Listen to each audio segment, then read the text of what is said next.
అంటే ఇప్పుడు మనం చెప్పే మాట స్పష్టంగా వినాలి.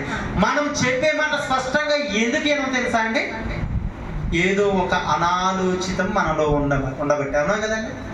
ఒక మాట, ఒక మనిషి మాట్లాడేటప్పుడు లేకపోతే దేవుడు మాట్లాడేటప్పుడు ఆ మాట మనకి అంటే ఆ మాట మనం వినలేకపోతున్నామంటే, మనసులోకి తీసుకోలేకపోతున్నామంటే మనం ఏదో ఆలోచన కలిగి ఉన్నామని అర్థం.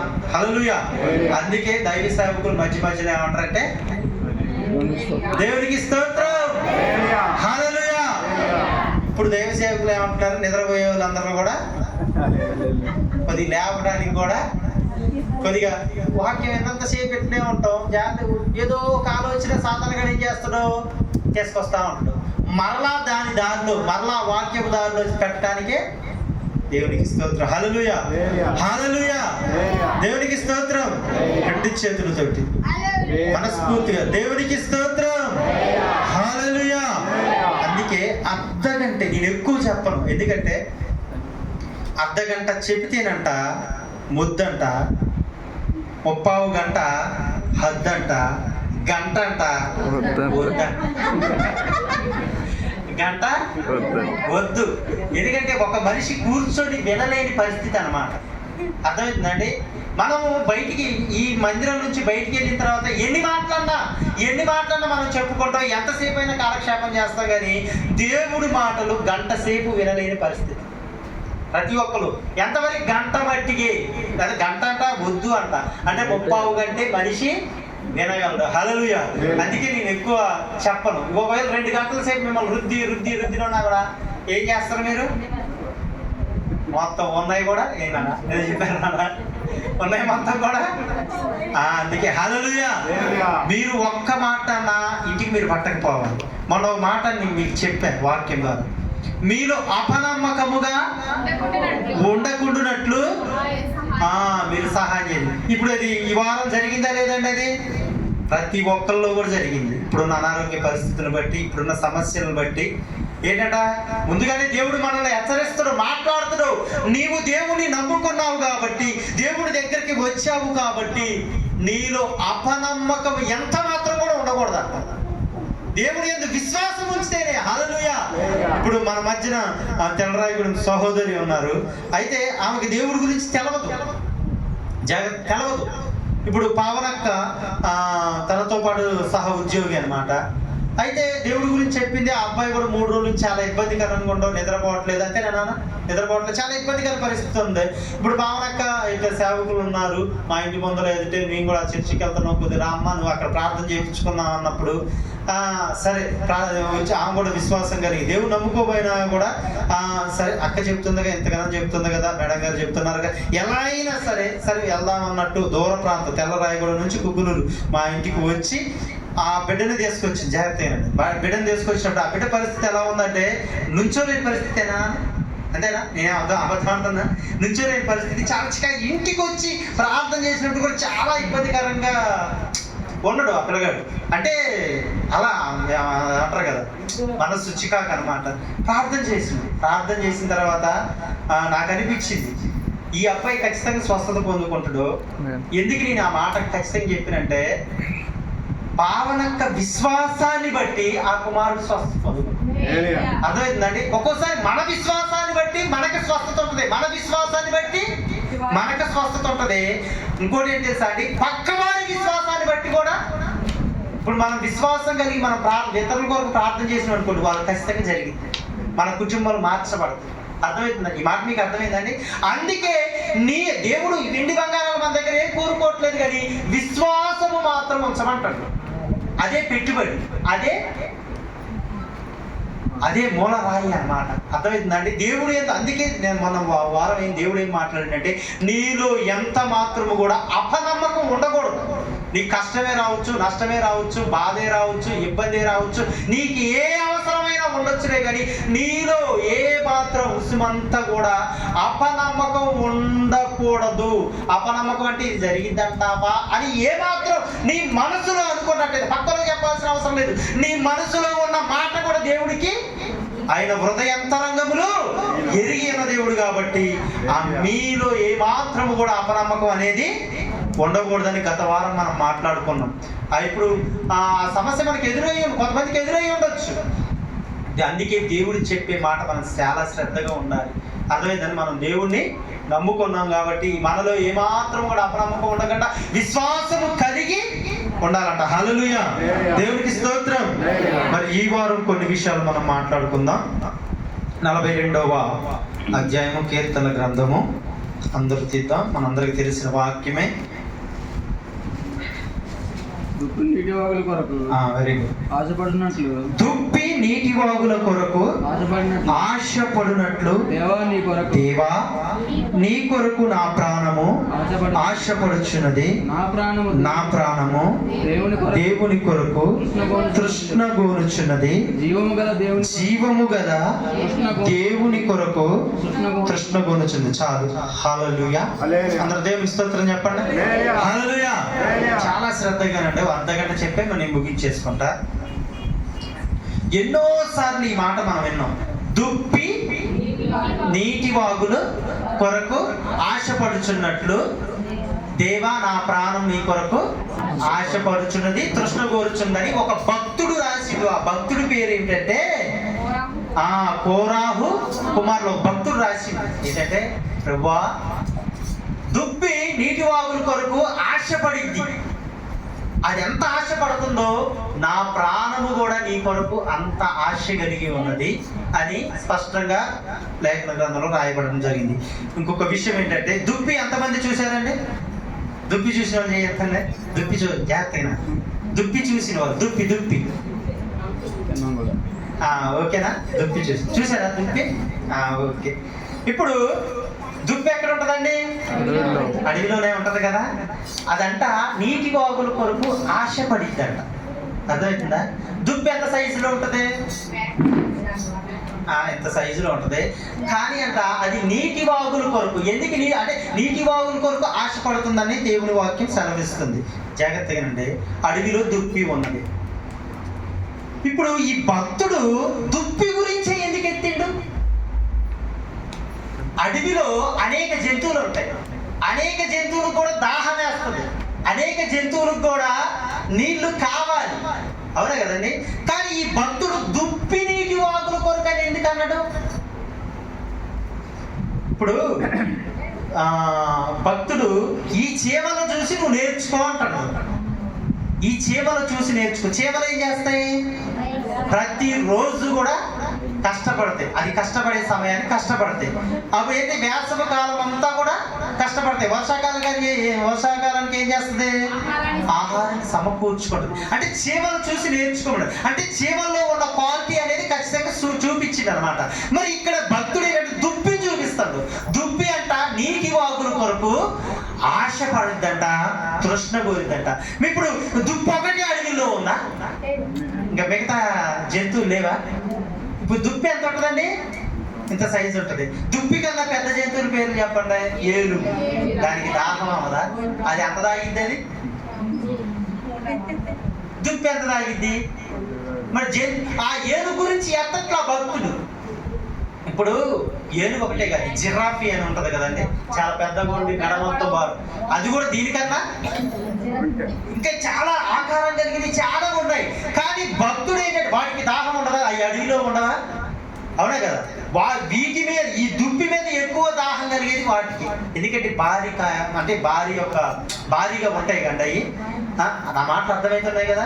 కానీ భక్తుడైన కోరహు కుమారుల భక్తులు ఏం చేస్తున్నారంటే దుప్పి నీటి వాగుల కొరకు ఆశపడినట్లని. అంటే దుప్పిలో ఏదో స్పెషల్ ఉంది.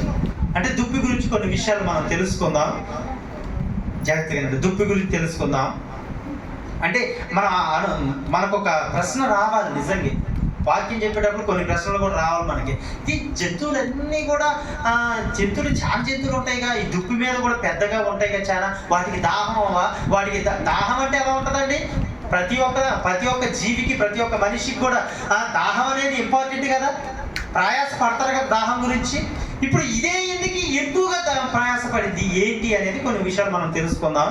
అయితే దుప్పి సూర్యుడు రాకముందనే లెగిస్తుందంట. సూర్యుడు రాకముందరే లేచి ఆ దుప్పి ఏం చేస్తుందంటే బై బై అంటా ఉంటుంది కదండి తెల్లారుజామున. అప్పుడు ఏం చేస్తుందంటే లేత చిగుర్లు తింటుంది. ఇప్పుడు మేకలు కూడా తింటాయి కదండి చిగుర్లు ప్లస్ అవి. కాకపోతే ఈ దుప్పి కూడా ఏం చేస్తుందంటే లేత చిగుర్లు తింటుందంట.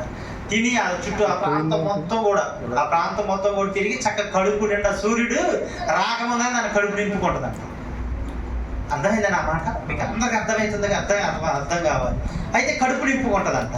కడుపు నింపుకున్న తర్వాత కడుపు నిండిపోతుంది కదా, ఈ లోపల సూర్యుడు వస్తాడు కదా. సూర్యుడు వచ్చినప్పుడు ఆ సూర్యుని కిరణాలు ఈ దుప్పు మీద పడ్డప్పుడు, అర్థమవుతుందండి, ఆ సూర్యుని కిరణాలు దుప్పు మీద పడ్డప్పుడు అంట ఈ దుప్పి చర్మంలో నుంచి ఈ దుప్పి చర్మానికి ఏం చేస్తుందంటే ఆ చెమట అత్యధికంగా చెమట పోస్తుందంట. దానికి దేనివల్ల? ఉదయాన్నే వచ్చే సూర్యుని కిరణాల వల్ల. అందుట్లో ఫుల్లుగా తిరిగింది. ఆహారం సంపాదించుకోవడం మామూలు విషయం అండి, అవునా కదా? ఇప్పుడు అందరి చెట్టు ఉంటుంది, అందే చెట్టు ఉంటుంది, తిరగాలి, తిరిగి కడుపు నింపుకోవటం వల్ల ఆ సూర్యుడు రావటం వల్ల ఏమైంది? ఆ కిరణాలు పడి చెమట అనేది వచ్చిందనమాట. ఆ చెమట అంట చాలా దుర్వాసన వస్తుందంట. ఒక దుర్వాసన కాదులే కానీ ఒక స్మెల్ అనేది వస్తుందంట. అక్కడ ఉన్న ప్రతి జీవి, ప్రతి ప్రాణులకు కూడా ఇక్కడ దుప్పు ఉందని తెలుస్తుందంట. అర్థమవుతుందండి? ఏ యొక్క జీవిలో కూడా వస్తుందో రాదో తర్వాత, కానీ ముఖ్యంగా దీని విషయంలో ఈ యొక్క దుప్పి చర్మము నుంచి వచ్చే చెమట అనేక అంటే వాసన అది వస్తుందంట. చుట్టుపక్కల జంతువులన్నిటికి కూడా తెలుస్తుందంట. ఇప్పుడు అన్నీ తెలుస్తుందిలే కానీ మరి అడవికి రాజు ఎవరండి? సింహం ఏం చేస్తుంది? అవన్నీ వాటిని జంతువులన్నింటినీ కూడా తినేస్తుంది కదా. ఇప్పుడు ఆ సింహానికి కూడా దాని వాసన తెలుస్తుందంట, స్మెల్ తెలుస్తుందంట. ఆ స్మెల్ ఆ సింహానికి కూడా తగిలినప్పుడు, ఇప్పుడు ఇది రాసినప్పుడు అండి పెద్ద అడుగులు దాని ప్రకారం చూసి ఇది రాశారన్నమాట. అంటే వాళ్ళు ఎంతో ఏమంటారు రీసెర్చ్ లాంటి చేసి ఈ కోరాహు కుమారులు ఈ మాట రాశారు. ఇప్పుడంటే అంతా ప్లెయిన్గా ఉంది కానీ అప్పుడు పెద్ద అడుగులు. హల్లెలూయా, దేవునికి స్తోత్రం. అయితే ఆ సింహం ఆ స్మెల్ కనిపెట్టి ఇక్కడ ఈ ప్రాంతంలో దుప్పి తిరుగుతున్నది. ఆ మాట మీకు అర్థమవుతుందిగా? ఈ ప్రాంతంలో దుప్పి తిరుగుతున్నది అని సింహం పసిగట్టి ఎక్కడ ఉందా ఏంటా అని ఆ ప్రాంతంలోనే ఒక ఎత్తైన ప్రాంతానికి వెళ్ళిద్దంట. ఏంటి వెళ్ళేది? అర్థమవుతుందా అండి? అర్థమైనట్టుందా? ఎత్తైన ప్రాంతానికి సింహం వెళ్ళి అప్పుడంతా స్కాన్ చేస్తుందంట. స్కాన్ అంటే ఇక్కడ దుప్పి వాసన వస్తుంది, ఆ దుప్పి ఎక్కడ ఉంది అంటే మొత్తం కూడా స్కాన్ అంటే చూస్తుంది. మొత్తం కూడా చూస్తా దొరికింది కానీ కట్టికి ఎత్త కూడా దొరికింది కదా, ఆ ప్రాంతంలో ఉందని సింహం ఎమ్మటి దూకదు కదా. మెల్లగా ఆ దుప్పి దగ్గరికి వెళ్ళేసరికి దుప్పి ఏమో తెలుగు ఏమన్నా ఆ సౌండ్ని ఎమ్మటినే పసిగట్టి సమ్మో ఇక్కడ ఏదో ప్రమాదం ఉందని ఎమ్మటినే చూసేసరికి వెనకేముంటది? సింహం ఉంది. ఇప్పుడు ఏంటి చెప్పండి జరిగేది? చెప్పాలి. ఏంటి బాబాయ్ జరిగేది? ఇప్పుడు దుప్పేమో పరిగెడుతుంది, వెనక నుంచేమో ఎక్కడ చూశారు కానీ చూసే ఉంటారు కదా. దుప్పి ముందర పరిగెడుతుంది, సింహం దుప్పి ఎందుకు పరిగెడుతుంది? ప్రాణాన్ని కాపాడుకోవటానికి. సింహం దేనికి పరిగెడుతుంది? ఆకలి తీర్చుకోవడానికి. ఈ రోజు నాకు ఆహారం దొరికింది, దీన్ని ఎట్టయినా సరే పొందుకోవాలని. హల్లెలూయా, దేవునికి స్తోత్రం. ఇప్పుడు దుప్పి ఏంటి? ఈ సింహం నుంచి తప్పించుకోవాలని ఏంటి అటు తిరుగుతూ ఉంటుందండి, దొరకకూడదని. ఈ సింహం కూడా పట్టుకోవాలని కసి, ఎలా అయినా సరే ఆహారం, మరి దుప్పంటే మాటలు ఆహారం ఎలా అయినా పట్టుకోవాలని కసికి తిరుగుతూ ఉంటుంది. కాకపోతే ఈ యొక్క దుప్పి అంట సింహంకి సింహం పరిస్థితి తెలుసు. అక్కడ ఉన్న ఇప్పుడు మనం నలుగురు ఇంట్లో ఉన్నాం అనుకోండి, ఎవరి ప్రవర్తన ఎలా ఉందో కూడా మనకు తెలిసింది. మన సంఘంలో ఎవరి ప్రవర్తన ఎలా ఉందో కూడా ఇప్పుడు ఆ దుప్పికి సింహం గురించి కూడా తెలుసు. హల్లెలూయా. ఇప్పుడు ఈ సింహం బారి నుంచి నేను తప్పించబడాలి. ఈ సింహం బారి నుంచి నేను తప్పించబడాలి. ఎలా ఎలా ఈ సింహం బారి నుంచి నేను తప్పించబడాలి, ఎలా నేను పరిగెడుతుంది ఆలోచిస్తుంది, వెనక నుంచి తరుముతుంది సింహం. కానీ దుప్పి మాత్రం ఎదరికి వెళ్తూనే ఉంది, ఆలోచిస్తుంది. ఆలోచన ఏం తెలుసా అండి? నీళ్ళు తాగాలి ఇంకా ఇంకా చెమట వెనక నుంచి దొరుకుతుంది కదా, వెనక నుంచి దొరికితే కంటికి కనపడుతుంది కదా సింహం నుంచి. అదే ఎలా. హల్లెలూయా. అప్పుడు నా మాటలు మీకు అర్థమైంది, అందరూ కనెక్ట్ అయ్యారు. నీటి వాగు కొరకు పరిగెడుతుందండి. ఎక్కడ నీటి వాగు దొరికిద్దా, ఈ సింహాన్ని నుంచి తప్పించబడాలంటే నీటి వాగులోకి నేను దూకాలి. హల్లెలూయా. అర్థమవుతుందండి? నీటి వాగులోకి దూకాలి అని. అప్పుడు ఏంటంట, ఆ దుప్పి నీటి వాగుల కొరకు పరుగెత్తినట్లు, ఆశపడుచున్నట్లు అని భక్తులు రాశారు. ఈ నీటి వాగులోకి దూకితే సింహం అనేది రాదంట. అర్థమవుతుందండి? సింహం అనేది నీటి వాగుల దగ్గరికి రాదంట. సింహానికి ఒక భయం ఉంది. ఇక్కడ మనం జ్ఞాపకం చేసుకోవాలి. దుప్పి భయపడుతుంది సింహం నుంచి తప్పించబడాలి. అర్థమవుతుందండి? ఎందుకు? తన ప్రాణాన్ని కాపాడుకోవడానికి. నీటి వాగులోకి దూకితే సింహం రాదని దానికి తెలుసు. నీటి వాగులోకి ఎందుకు రాదు సింహం అని అంటే, దానికి నీళ్ళంటే భయం. అర్థమవుతుందండి? అదే ఇప్పుడు ఈ మామూలుగా చెప్పట్లేదు, ఒక కథలాగా చెప్పట్లేదు, ఇది నిజం. రీసెర్చ్ చేసి కొంతమంది తెలియపరిచిన మాటలు. సింహం అంట నీటి కాడికి సామాన్యంగా రాదంట. హల్లెలూయా. ఎందుకంటే అది భారీ కాయం కదా, అది అంత ఈత అదేమో ఒక ఈత కొట్టలేదు, ఒక నీళ్ళంటే భయమేమో. నీటి వాగులోకి దూకగానే దుప్పి సింహం ఆ ఒడ్డు కాడే అయిపోతుందంట. అందుకే దుప్పట నీటి వాగుల కొరకు పరుగెత్తిద్దంట, ఆశపడిద్దంట. ఎందుకు? ప్రాణాన్ని దక్కించుకోవటానికి. హల్లెలూయా. అది భయం. సింహం నుంచి నేను తప్పించబడటానికి నీటి వాగుల కొరకు నేను వెళ్ళాలని. సింహానికి కూడా భయమే. ఏంటి? నీళ్ళంటే భయం. హల్లెలూయా. దేవునికి స్తోత్రం. ఒక విషయం మనం తెలుసుకోవాల్సింది ఏంటంటే, దీన్ని బట్టి మనం తెలుసుకోవాల్సింది ఏంటంటే, వెనక నుంచి మనల్ని సమస్యలే తరమొచ్చు. ఏంటంట? వెనక నుంచి మనల్ని సమస్యలే తరమొచ్చు, బాధలే తరమొచ్చు, కష్టాలే తరమొచ్చు, అనారోగ్య పరిస్థితులే తరమొచ్చు.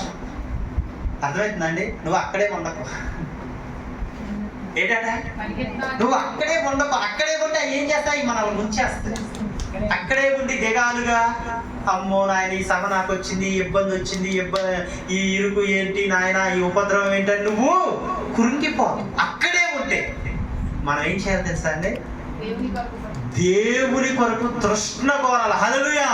దేవుని దగ్గరికి ఎప్పుడు వెళ్ళాలి? దేవుడితో ఎప్పుడు కలవాలి? దేవుడితో ఎప్పుడు మాట్లాడాలి? దేవుని ఎప్పుడు మొర్ర పెట్టాలని కసి నీలో ఉండాలి. అర్థమవుతుందండి? ఖచ్చితంగా వెనక నుంచి సింహం తరుముతూనే ఉంటుంది. సింహం అంటే అపవాది అంతా గర్జించు సింహము వలె ఎవరు మృంగుదమా అని బ్రతుకులాడుచుంటాడట. హల్లెలూయా. దేవునికి స్తోత్రం. అందుకే అంటే అక్కడ ఉండొద్దు. మనం ఏ మాత్రం కూడా అక్కడ ఉండకూడదు. మన కొరకు నువ్వు దేవుడు నమ్ముకున్నావు కదా, దేవుడిని తెలుసుకున్నావు కదా, దేవుడి సన్నిధికి వచ్చావు కదా, నీ కొరకు దేవుడు ఉన్నాడు. ఇది ఒక్కడే మనం గుర్తు పెట్టుకోండి. ఇప్పుడు దేవుడు ఒక మాట అంటాడు, నన్ను ఆశ్రయించిన వారికి ఏమేది కూడా కొదువై ఉండదంట. ఇప్పుడు మనుషుల్ని ఆశ్రయిస్తే, రాజుల్ని ఆశ్రయిస్తే, ఒకవేళ మనుషుల్ని ఆశ్రయిస్తే అది మనకి ఎంతవరకు మనుషుల్ని ఆశ్రయిస్తామా? కొంతవరకే ఉంటది. కానీ నువ్వు దేవుణ్ణి ఆశ్రయిస్తే ఎలా ఆశ్రయించాలి తెలుసా అండి? దుప్పి నీటి వాగుల కొరకు పరిగెత్తినట్లు, దుప్పి నీటి వాగుల కొరకు ఆశపడుచున్నట్లు, దుప్పి నీటి వాగుల కొరకు తృష్ణ కోరుచున్నట్లు నీ మనస్సు మొత్తము కూడా ఆయన మీద ఆశ పెట్టుకోవాలి. హల్లెలూయా. ఆయన ఆశ్రయించాలి. దేవుడు నీకు ఉండడండి. నాకు చాలా మంది మనం అనుకున్నాం కదా, నాకు దిక్కేంటో, నా ఆలోచన, నా ఆశ్రయం ఎవరో, ఏం జరిగిందో ఏంటో నువ్వు ఆలోచిస్తూ ఉంటావు. కానీ ఏ ఆలోచన కూడా మనకు అవసరం లేదు. దేవుడు మనకు తోడు. అవునా కదండి? దేవుడు మనకు తోడుండు. నువ్వు దేవుడిని ఆశ్రయించు. నీకు ఏ మేలు కూడా కుదువై ఉండదు. హల్లెలూయా, దేవునికి స్తోత్రం. ఒక విషయం మనం తెలుసుకోవాల్సింది ఏంటంటే, ఈ కాలమే కాదు ఏ కాలమైనా ప్రతి మనిషిని కృంగదీసేది ఒకటి ఉన్నది. ఏంటి తెలుసా అంటే భయం. అంతేనండి, భయం. ఆ దుప్పి పరుగెడుతుంది, వెనక సింహం పరిగెడుతుంది. ఆ భయముతో వణికిపోయి కుంగిపోయి అక్కడే ఉంటే ఏం జరిగింది? సింహం ఏం చేస్తుంది? చక్కగా, అంతే కదండి. ఏంటి నిజమేనండి. చాలా మంది కూడా దేవుని నమ్ముకు దేవుడు నాకు ఉన్నాడు తోడని అది మర్చిపోయి ఏం చేస్తారంటే వారికి వారే కృంగిపోతున్నారు. ఎందుకంటే భయం వల్ల. హల్లెలూయా, దేవునికి స్తోత్రం. ప్రతి ఒక్క కుటుంబంలో ప్రతి కుటుంబంలో ప్రతి ఒక్క వ్యక్తి కూడా కృంగిపోవటానికి కృంగిపోవటానికి బాధలో ఇబ్బందులు ఇరుకుల్లో ఉండిపోతున్నారు. రైటే, సమస్య అనేది తప్పనిసరిగా దేవుడు అంటే సమస్య అనేది వస్తుందని దేవుడు చెప్తున్నాడు. ఆయనను ధైర్యం తెచ్చుకోండి, నీకు నేను తోడే ఉన్నానని దేవుడు చెప్తున్నాడు. కాబట్టి అంటే ఈ కాలాన్ని బట్టి ఏ కాలాన్ని బట్టి అయినా కూడా మనిషి కృంగదీసేది ఏంటంటే భయమే. దేవుడు ఏం చెప్తుంటావు మనకి? నువ్వు భయపడకు, నువ్వు పరిగెత్తు. నువ్వు భయపడకు, దేవుని ఆశ్రయించు. నువ్వు భయపడకు, దేవుడి కొరకు తృష్ణగోరుడి అంటాడు. అర్థమవుతుందండి? భయపడటం వల్ల నువ్వు చింతించడం వలన మూరడు ఎక్కువ కాదంట, మూరడు తక్కువ కాదంట. హల్లెలూయా. ఆకాశ పక్షుల కంటే మనమందరం ఎవరమంట? శ్రేష్ఠులు అంట. హల్లెలూయా. అద్భుతమైన మాట చెప్తున్నాడు దేవుడు అండి. నా చిత్తము లేనిదే నీ తలలో ఉన్న వెంట్రుక కూడా రాలి పడదంట. చెప్పండి, ఎంత అద్భుతమైన మాట తెలుసా అండి? నా చిత్తము లేనిదే, నా ఆజ్ఞ లేనిదే నీ తలలో ఉన్న వెంట్రుక కూడా అది రాలి పడదంట. అంత గొప్ప దేవుడు నీ దేవుడు, అంత గొప్ప దేవుడు నీ దేవుడు, నా దేవుడు. హల్లెలూయా. అంటే దేవుడు ఏం చెప్తుండో, నీవు భయము చెందకు, భయము చెందకు భక్తుడా, ఛాయలు చూచినప్పుడు. భయము చెందకు భక్తుడా, ఈ మాయలు ఛాయలు చూచినప్పుడు. భయము చెందకు నీవు, దిగులు చెందకు నీవు.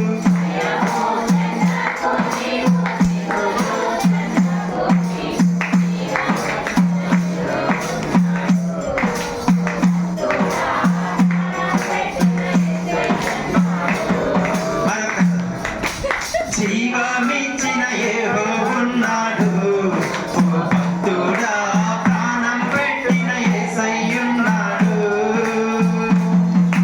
భయము చెందకు భక్తుడా, ఈ మాయలు ఛాయలు చూచినప్పుడు. భయము చెందకు భక్తుడా, ఈ మాయలు ఛాయలు చూచినప్పుడు. హల్లెలూయా, దేవునికి స్తోత్రం. దేవుని నమ్ముకున్న బిడ్డ అయిన యోబు గారు సమస్తాన్ని కోల్పోయారు. కానీ అన్ని కోల్పోయినా కానీ దేవుని మాత్రం కోల్పోవాలి. అర్థమైందండి?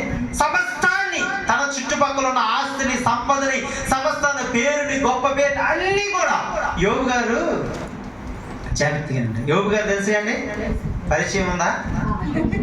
లేదు కానీ ఆ యోబు గారు నడుచుకుంటా వస్తా ఉంటేనంట ఆ ఖద్దరు అంటే అప్పుడు నిలువుటంగి వేసేవాళ్ళు.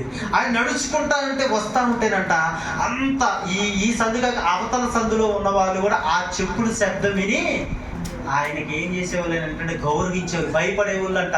నువ్వు కూర్చున్న వాళ్ళు కూడా నుంచేవాళ్ళు అంట. అంత ఆస్తిపరుడు, అంత మర్యాదస్తుడు, అంత ప్రేమ గలవాడు, దేవుని యందు భయము భక్తి కలిగి జీవించిన వ్యక్తి ఆయన, యథార్థవంతుడు. హల్లెలూయా.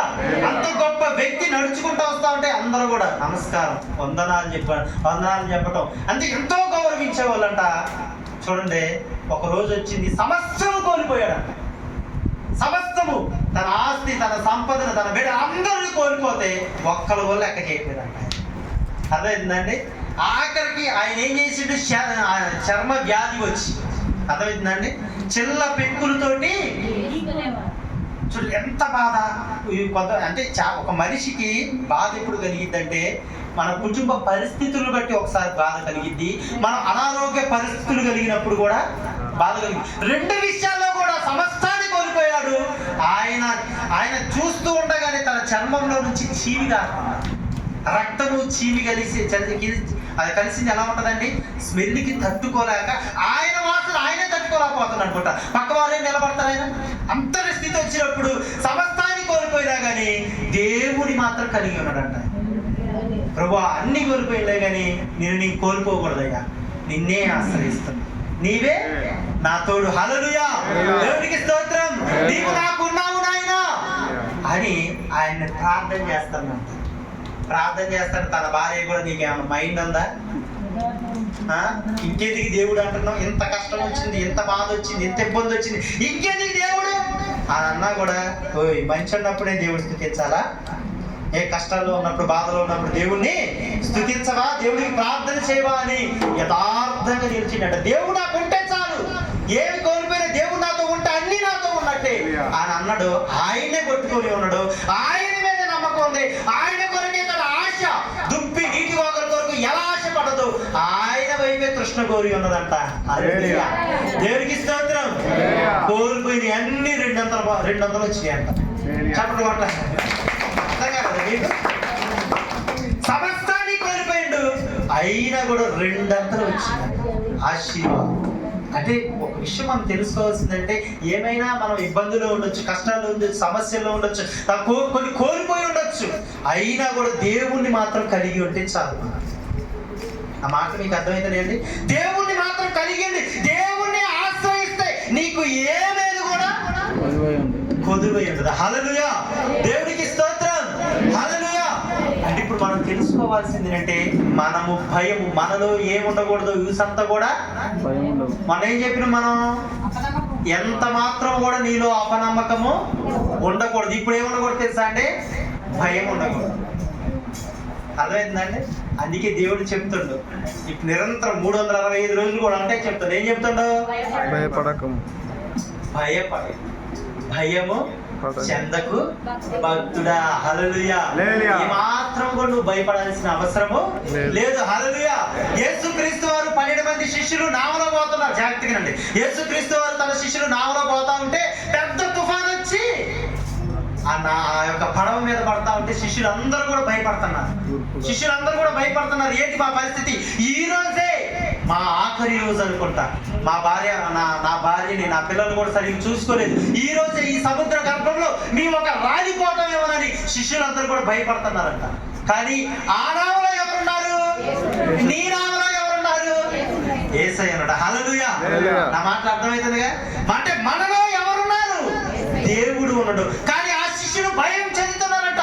ప్రభువా, నాయనా, తండ్రి, ఏంటి ఈ పరిస్థితి? అమ్మో, ఈ రోజు మేము నశించిపోతాం, ఈ రోజు చనిపోతామేమో అని గడగడ బొలుకుతా అంటే యేసుక్రీస్తు చక్కగా అమరం మీద చక్కగా పండుకున్నాడు. మీకు తెలిసి విషయం. మరొకసారి చక్కగా పండుకుంటే అమ్మటి యేసుక్రీస్తు అని లేపి, మేము నశించిపోతున్నాం ప్రభువా, నీకు చింత లేదా అని అంటున్నాడు.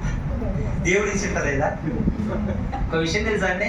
మనం ఎంత కష్టంలో ఉన్నా, ఎంత బాధలో ఉన్నా, మనకంటే ఎక్కువగా దేవుడు ఆలోచిస్తాడు. మనం ఒకవేళ విజయం సాధిస్తే ఆ తన విజయంగా ఆయన మనల్ని బట్టి సంతోషిస్తాడండి. హల్లెలూయా, దేవునికి స్తోత్రం. అంటే ఓడిపోయే పరిస్థితి దగ్గరికి వచ్చినా కూడా దేవుడు నిన్ను ఓడిపోలేవు. నువ్వు ఆయన కొరకు తృష్ణ కోరి ఉంటే, భయము చెందకుండా ఆయన కొరకే ఆశ కలిగి ఉంటే, దుప్పి నీటి వాగుల కొరకు ఎలా ఆశపడుతుంది, ఎలా తృష్ణ కోరుచున్నది, మనము కూడా అంటే ఆ నీటి వాగులోకి దిగితే నా ప్రాణము రక్షించబడుతుందని ఆ దుప్పి అనుకుంటది కండి. దేవుడు నీకు ఉన్నాడు. హల్లెలూయా. దేవుడు నీతో ఉన్నాడు. ఆయన మన తోడుగా ఉండేవాడు. హల్లెలూయా. ఒక మాట అంటుండే, అద్భుతమైన మాట. స్త్రీ తన గర్భమును పుట్టిన తన చంటి బిడ్డను మరిచిన వారైనా మరచుదురేమో కానీ నేను నిన్ను. ఎంత గొప్ప మాట అది, అవునా కదండి?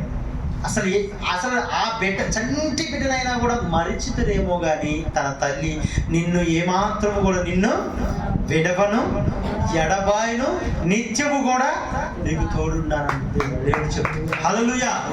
అది ఇప్పుడు మనం ఏం చెందకూడదు? మన పరిస్థితులను బట్టి భయము చెందకుండా ఏం చేయాలి? నీటి వాగుల్లో దూకాలి. అంతే కదండి, నేను చెప్పింది ఏమైనా తప్పందా? నీటి వాగులు ఏంటంట? ఆ నీటి వాగులో దూకితేనే మన ప్రాణం దక్కింది, మన అవసరాలు తీర్చబడతాయి, మన సమస్యలు తొలగించబడతాయి, మన అవసరములు ఏదన్నా కూడా అది తీర్చబడుతుంది. ఆ నీటి వాగే ఏంటంట? దేవుడి సన్నిధి. హల్లెలూయా. దేవుడికి అసాధ్యమైందంటే ఏదీ లేదండి. ఒక్కసారి మన అపనమ్మకం లేకుండా ఉండటమే, భయము చెందకుండా ఉండి అలా నిలబడటమే. ఒకసారి చెప్తాను, ఇందాక చెప్పాను నేను, ఆ దుప్పి అక్కడే ఉంది దిగాలుగా, నా వల్ల కాదులే అనుకుంటే దాని ప్రాణం దక్కేద్దా? ఇక ఒక్క విషయం మనం తెలుసుకోండి, ఆ నీటి వాగుల్లో ఏం చేయాలి? మనం కూడా అంటే ఏంటి? దేవుని సన్నిధిని ఆశ్రయించాలి. హల్లెలూయా. దేవుడు నీకు ఉన్నాడని ఏంటి? భయము చెందకుండా నిత్యము ధైర్యము కలిగి మనం జీవించాలండి. హల్లెలూయా. దేవునికి స్తోత్రం. అంటే భక్తుడు ఏం చెప్తా, ఇప్పుడు భక్తుడు ఏం చెప్తుందంటే భయము చెందకు భక్తుడా. హల్లెలూయా. అంటే ఇప్పుడు ఆ దుప్పి కూడా ఉన్నది కానీ భయము చెందలేదు.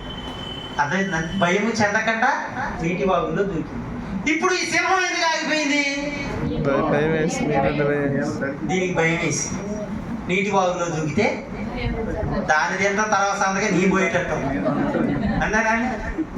అర్థమవుతుందండి? ఈ భయం మంచిదే కాదా? జాగ్రత్తగా దుప్పి భయపడకుండా నీటి వాగులో దూకింది, మంచిదే. కానీ ఇది భయపడింది, ఈ నీటి వాగులో దూకితే నా ప్రాణము, అది మంచిదే, ఇది మంచిదే. జాగ్రత్త. అంటే భయం కలిగి ఉండటం కూడా మంచిదే. అర్థమైందా నా మాట? ఒక మాట తీద్దాం. సామెతల గ్రంథం 28వ అధ్యాయము.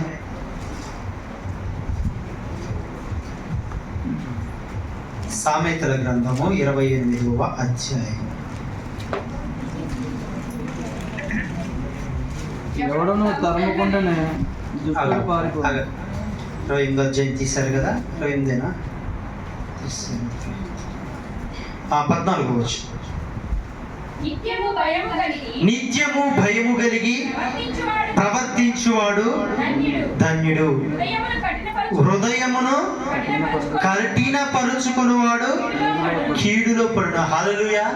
ఇప్పుడు దేవుడు మనతో మాట్లాడుతున్న మాట ఏంటంటే, ఇందాక ఒక మాట చెప్పినట్టు భయపడకుండా నువ్వు పరిగెత్తు, దేవుని సన్నిధిని ఆశ్రయించు, నీకే మేలు కూడా పొదువై ఉంది. ఇది మంచిది.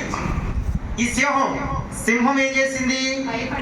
భయపడింది, నీటికి భయపడింది. ఈ భయం కూడా మంచిదే కండి. ఇప్పుడు కూడా దేవుడు కూడా ఏమంటాడంటే, నిత్యము భయము కలిగి ప్రవర్తించువాడు ధన్యుడు. హల్లెలూయా. మన హృదయాన్ని కఠినపరుచుకుంటే ఏమవుతుందంట? కీడులో పడిపోతుంది. అంటే ఈ భయము కూడా మంచిదే. ఇప్పుడు పిల్లలు ఉన్నారండి, జాగ్రత్తగా నా వైపు చూడండి. కొద్ది నిమిషాలు ముగించేసుకుందాం. పిల్లలు ఉన్నారు, తల్లిదండ్రులకు భయపడతారా అండి? భయపడతారు కదా. ఎందుకు భయపడతారు తల్లిదండ్రులకి? చెప్పిండి అనుభవం. ఎందుకు భయపడతారు నాన్న? చెప్పినాను. కొడతారండి, అంతేనా? కొడతారంట. ఎందుకు కొడతారు నాన్న? తప్పు చేస్తే కొడతారు, అయినా కూడా మనం తప్పు చేస్తాం. హల్లెలూయా. తల్లిదండ్రులు ఎందుకు కొడతారంట? పిల్లల్ని తప్పు చేస్తే కొడతారు. కానీ ఆ తప్పు తల్లిదండ్రులకి, అంటే తల్లిదండ్రుల ముందు చేయకుండా చాలా జాగ్రత్తగా ఉండాలండి, భయం కలిగి ఉంటారు. ఆ భయం మంచిదే కదండి. కొంతమంది ఉండాలి అనుకుంటున్నాండి, మీకు అంటారు కదా. హల్లెలూయా. దేవునికి స్తోత్రం. మొన్న నీ చెప్తాను నేను, ఆ రీతునో లేకపోతే చిన్నునో ఒక దెబ్బ కొట్టినప్పుడు, ఆ కొట్టిన దెబ్బ గట్టిగా తగిలిందని నాకు తెలుసు. ఆ కొట్టినప్పుడు నాకే అట్లా అనిపించింది, అబ్బో మా దెబ్బ తగిలి ఉంటుంది. కొట్టు వాళ్ళ చికాకి కొట్టా. అప్పుడు నాకు అనిపించింది, వీళ్ళు చికాకి చేస్తున్నారు కాబట్టి నేను కొట్టా. అదే దెబ్బ నాకు తగిలితే అర్థమైందండి ఆ మాట? ఎంత నొప్పి వస్తుందండి. అవును కదండి. అంటే మనల్ని కొట్టేవులు లేక ఇంకా మనం భయం లేక, అర్థమైందండి? మనం కొట్టేవులు లేక మన ఇష్టానుసారంగా మనం ఉంటాం. హల్లెలూయా. కానీ కూర్చోండి. దేవునికి స్తోత్రం. ఒకసారి దేవునికి స్తోత్రం చెప్పండి. హల్లెలూయా. నా మాట అర్థమైందా? అంటే మనలో కూడా అంటే మన మీద కూడా హెడ్లు ఉన్నారు. ఎవరు హెడ్? ఎవరు? దేవుడు. ఖచ్చితంగా దేవుడు మనల్ని చూస్తున్నాడు. హల్లెలూయా. దేవుడికి అంటే చెప్తుడు, నీవు నీ బిడ్డలు నీకు ఎలాగ భయం కలిగి నువ్వు ఉండాలని నువ్వు అనుకుంటున్నావు, దేవుని యందు కూడా నిత్యము కూడా భయము కలిగి నువ్వు జీవించాలంట. హల్లెలూయా. సమస్యకు నువ్వు భయపడకు, శోధనకు నువ్వు భయపడకు, కానీ దేవునికి మాత్రం నువ్వు భయపడాలి. ఎలా భయపడాలంట? నిత్యము భయపడాలంట. ఆదివారమే భయపడాలంట. ఉందా? అంతేందండి? ఎప్పుడంట? నిత్యము భయపడాలంట. హల్లెలూయా. ఒక చంటి పిల్ల దెబ్బ కొడితే ఆ దెబ్బ ఒక్కసారి మనకు మనం కొట్టుకుంటే ఎంత బాధ అనిపిస్తుంది. అమ్మో నేను కొట్టినప్పుడు ఇంత బాగా ఈ పిల్ల కూడా ఇంత బాధపడిద్దా అనిపిస్తుంది. అవునా కదండి? అదే దెబ్బ మనకు తగిలితే ఇబ్బంది కూడా. కానీ మనల్ని కూడా కొట్టేవాడు ఉన్నాడు, మనల్ని కూడా శిక్షించేవాడు ఒకడు. హల్లెలూయా. దేవునికి స్తోత్రం. ఇది బట్టి మనం ప్రతిసారి కూడా గుర్తు పెట్టుకోవాలి, మనము కూడా దేవుని యందు నిత్యము భయము కలిగి ఉండాలి. అర్థమవుతుందండి? ఇప్పుడు ఈ సింహానికి ఏం కలిగింది? నీళ్ళంటే భయం. ఈ భయం మంచిదే కాదా? మంచిదే కదండి. ఒక అతనంట జాగ్రత్తగా అండి, బాగా త్రాగుండంట. బాగా త్రాగుంటే రోడ్డు మీద ఒక అతను, త్రాగున్న వ్యక్తి ఎలా ఉన్నాడంటే మంచి లావుగా, మంచి హైట్, అసలు దగ్గరకు పోవాలంటే ఒక గొలియాత్ త్రాగుండ అనుకోండి, దగ్గర పోవాలంటే భయం వేస్తుంది. అలాంటి వ్యక్తి కొద్దిగా త్రాగుండో ఒక ఎదుట వ్యక్తి దగ్గరికి వెళ్ళి, ఇంట్లో ఉన్న వ్యక్తి దగ్గరికి వెళ్ళి రారా చూసుకుందాం అంటున్నట్ట. ఏమంట? రారా చూసుకుందాం, నేను సింహాన్ని, నేను పులిని, అస్సలు నా ముందరకు వచ్చే ధైర్యం లేదు, రా కొట్టుకుందామని ఇష్టం వచ్చినట్టు మాట్లాడుతానంట. ఇది ఛాలెంజ్ చేస్తానంట, దా చూసుకుందామని. కాబట్టి ఈ వ్యక్తి ఎలా ఉండవు? చాలా గంభీరంగా ఉండవు, చాలా ఇబ్బందికరంగా ఉండవు, తాగుండవు. అందరూ చూస్తున్నారంట. చూడండి, అందరూ కూడా చూస్తున్నారట. ఇది చూస్తున్నారట, ఇంటి ముందరికి వెళ్ళి గొడవ చేస్తున్నారు, ఆయన చూస్తున్నారట. ఇది పక్క జనాలు వచ్చి ఎందుకు చూస్తూ ఉంటారు చెప్పండి? ఏం జరిగిద్దా ఏంటా? అర్థమైందండి? కొంతమంది మా ఊర్లో ఉన్నారు, ఏదైనా చిన్న డిస్టర్బెన్స్ జరిగితే ఆ సందు మొత్తం వస్తారు. మాదే అర్థమైందా? సందు మొత్తం వస్తారు. కొంతమంది పాపం డిసప్పాయింట్ అయ్యి వెళ్ళిపోతారు, ఏమీ జరగలేదు. అర్థమైందండి మాట? కొంతమంది పాపం డిసప్పాయింట్ అవుతారు, ఏదో జరిగిద్దని ఆశ వెళ్ళకుండా ఏమీ జరగలేదు, ఏం జరిగింది మా వాళ్ళకి తిట్టుకున్నారు అయిపోయి. అర్థమైందండి? ఇప్పుడు అంటే ఎదుటి వ్యక్తిని కూడా సవాల్ చేస్తాడు. రారా, దమ్ముంటే రారా చూసుకుందాం, రారా నీ పులి, నీ సింహాన్ని నా ముందర ఎవరు కూడా నిలవలేడని అసలు ఎవ్వరు కూడా అడ్డు చెప్పడానికి లేదు. కొంతమంది కూడా గొడవ ఆడటానికి కూడా భయపడతారు, వీళ్ళ మీదకే ఏడవుతుందని. కానీ ఎవ్వరు కూడా ఏం చెప్పట్లేదు, అందరూ చూస్తున్నారంట ఏం జరిగిద్దని. ఇంట్లోంచి ఆయన మాత్రం బయటికి రావట్లేదంట. తన భార్య మరి వద్దని అంటుందంట. హల్లెలూయా. సరే, ఇట్లా జరుగుతున్న సమయంలో అసలు ఈయన ఏమాత్రం కూడా ఎవరు పట్టుకొని ఆగేటట్లేదంట. అంత బలంగా ఉండి, అంత దృఢంగా ఉండి. ఈ లోపల వాళ్ళ ఆవిడ వచ్చిందంట. ఎవరు ఆవిడ? ఇంట్లో ఉన్న ఆవిడ కాదు, ఈ కొంద అదే గొడవ పెట్టి కూడా ఉన్నాడు కదా, వాళ్ళ ఆవిడ వచ్చింది. వాళ్ళ ఆవిడ ఎలా ఉందని తెలుసా అండి? సన్నగా ఇలా ఉన్నాడు, ఇలాగ వచ్చింది. ఎమ్మట ఎగురుతా ఉంటే ఎమ్మటే వాళ్ళ ఆవిడ వచ్చి చేంజ్ చేసింది. ఎవరో వేసిందని చూసిన ఎమ్మటనే, నువ్వు ఎందుకు వచ్చినావు?